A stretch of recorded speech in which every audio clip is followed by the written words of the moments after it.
ইসলামকে বিসর্জন দিয়ে কিসে ইসলাম হুকুমত? আজকে যদি মাজলিসের মধ্যে একজন বেপরদা মহিলা চলে আসে, তো এইটা কেমন ইসলামিক সংগঠন? আমাদের প্রশ্ন করতে হবে, জবাব দিতে হবে। এই জবাব দিতে হবে, জাতির কাছে জবাব দিতে হবে। ফাইজলামি করবেন না, ইসলামী ধোঁকাবাজি চলতে পারে না।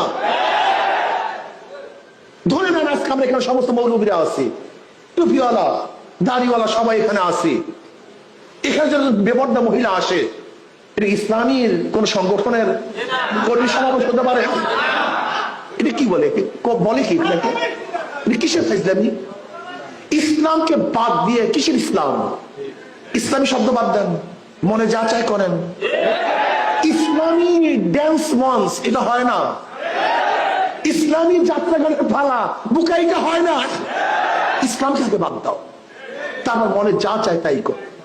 কিন্তু নাম লাগাবে ইসলামী আন্দোলন বাংলাদেশ, আর এখানে মঞ্চের মধ্যে বেপরদা মহিলা থাকবে, এখানে হাতের তালি চলবে দামাদাম, এখানে ড্যান্স চলবে, এখানে ফাইজলামি চলবে। কথা বলেন না কেন? ইসলাম